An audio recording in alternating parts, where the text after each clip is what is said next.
अभय जी जवाब दीजिए इन बातों का भी। और आप सर मुझे रोज बैठ के हल्ला बोल में बताते थे कि राहुल जी भी जाएंगे हिमाचल, अब तो चुनाव खत्म हो गया, एक बार भी नहीं गए वो। क्या मामला है आखिर, क्यों उनको इस बार चुनावों से अलग रखा जा रहा है? जो ग्रामीण इलाके आपके हैं, डिफरेंस कम है, वहां पर भी आप मजबूत करने के लिए कुछ प्रयास क्यों नहीं कर रहे हैं? पीएम पर अटैक करके तो आपने देखा ही था कैसे मणिशंकर अय्यर का एक बयान विस्फोटक साबित हुआ। अंजना जी, मोदी जी के झूठे प्रवचन और राहुल गांधी जी के ठोस 8 वचन गुजरात के घर घर घूम रहे हैं। गुजरात का प्रत्येक परिवार कह रहा है कि राहुल गांधी जी 500 रुपए में हमको गैस का सिलेंडर उपलब्ध कराएंगे, जो मोदी जी ने 1000 रुपए के पार कर दिया। प्रत्येक किसान कह रहा है, 53 लाख किसान गुजरात में जिनको लाभ मिलेगा, वो कह रहे हैं कि 3 लाख रुपए के कर्ज माफी के साथ प्रत्येक परिवार में राहुल गांधी हमारे दस्तक दे रहा है, जिसको 25,000 रुपए प्रति हेक्टेयर खेती की लागत बढ़ाकर 27 रुपए प्रतिदिन उस किसान की आमदनी कर दी। वो किसान कह रहा है 300 यूनिट तक का बिजली का बिल माफ। 1,38,00,000 डोमेस्टिक कंज्यूमर है, जिसमें से 90% परिवारों के बिजली के बिल। पार्टी कह रही है आप लोग इनकी नकल करने लगे, ये फ्री बिजली वाला। मैं आम आदमी पार्टी के लिए तो कहता हूं, भैंस भगोले छाछ गोले ने घर धमाधम। गुजराती में कहावत है कि साहब भैंस का गांव के आसपास भी पता नहीं है और मक्खन की लड़ाई लड़ रहे हैं। अबे जी, आप तो पड़ोसी मध्य प्रदेश के हैं, बताइए फिर से एक बार बताइए, क्या मुहावरा सुना है आपने? भैंस भागोले छाछ गोले ने घर धमाधम, ये गुजराती की कहावत है। गुजरात में कहते हैं कि भैंस का आता पता नहीं और मक्खन के लिए लड़ाई लड़ने आ गए। अरे साहब, 29,000 कुल वोट मिले, सारी 29 की 29 सीटों पर जमानत जब्त हुई। बता दीजिए कोई एक उपचुनाव भी आपने जीता हो। जहां तक सवाल है भारतीय जनता पार्टी का, तो मैं तथ्यात्मक बात करता हूं, उसके बाद इनका जवाब दूंगा। 10 सेकंड में तथ्यात्मक बात। उत्तर गुजरात में 90% ग्रामीण क्षेत्र है, जिसकी 32 में से 17 सीटें कांग्रेस पार्टी जीती थी और 14 भारतीय जनता पार्टी। सेंट्रल गुजरात, जिसमें 63% ग्रामीण एरिया है, 61 सीटों में से 37 बीजेपी जीती थी और 22 कांग्रेस पार्टी जीती थी।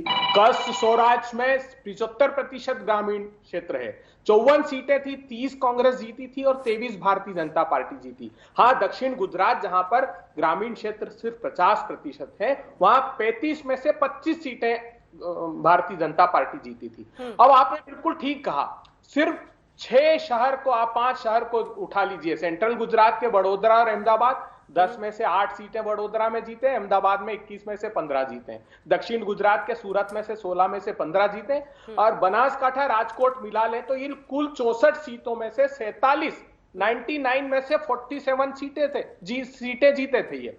और 7 ऐसे जिले थे जहां भारतीय जनता पार्टी का खाता भी नहीं खुला।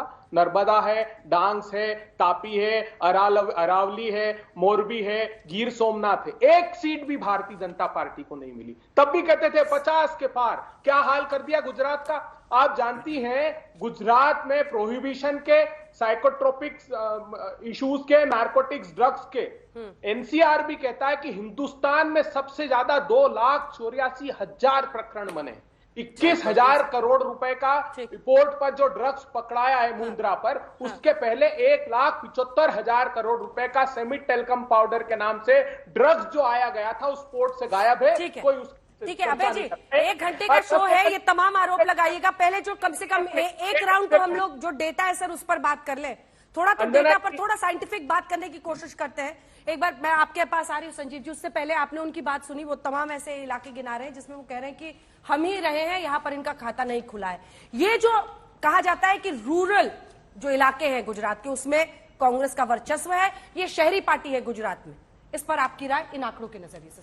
संजय अंजना जी, आपने दिखाया ये जो आंकड़े हैं, बात बिल्कुल स्पष्ट है, चाहे कितनी भी बात कर लें, लेकिन बीजेपी को कांग्रेस पर अगर वोट प्रतिशत के हिसाब से देखें तो लगातार चुनाव में शहरी इलाकों में भी और ग्रामीण इलाकों में भी बढ़त है। ये जो 2017 में बार बार इस बात का जिक्र हो रहा था कि कांग्रेस ने बीजेपी का सफाया कर दिया, वोट प्रतिशत के हिसाब से देखें तो सफाया नहीं किया, बीजेपी को फिर भी 1% की बढ़त थी।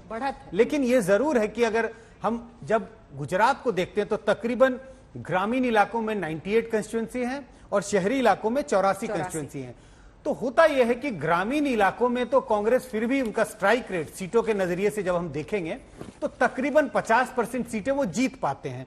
तो 98 में से कभी वो 57 सीटें, कभी वो 40 सीटें जीतते हैं। लेकिन जो शहरी इलाके हैं जिसमें 84 कंस्टिट्यूंसी में, वहां भी कांग्रेस का स्ट्राइक रेट, जीतने का जो प्रतिशत है सीटों का, वो लगभग 15, 18, 20% रहता है। तो वहां सारा का सारा, सारी की सारी सीटें बीजेपी जीत जाती है। तो ये ग्रामीण और शहरी का जो विभाजन है वो जरूर है, थोड़ा देखने में जरूर मिलता है, लेकिन वो विभाजन कैसा है? कांग्रेस एक तरफ बिल्कुल साफ है, बीजेपी ने अपनी पकड़ दोनों तरफ बनाई हुई है, ग्रामीण और शहरी दोनों तरफ। शहरी इलाकों में उनकी पकड़ ग्रामीण इलाकों से कहीं ज्यादा है। इससे पहले कि मैं संजीव जी के पास जाऊं, क्या जो ये कहा जा रहा है कि शहरी इलाकों में सूरत जैसी जगहों पर आम आदमी पार्टी बहुत बड़ा डेंट मार सकती है बीजेपी को, इस पर आपकी छोटी सी राय फिर संजीव जी के पास? देखिए, जो शहरी इलाके हैं, जैसा मैंने कहा कि शहरी इलाकों में बीजेपी की जो बढ़त कांग्रेस पर रही है, तकरीबन आंकड़े आपने दिखाए थे, कभी 17%, 18%, 19% का।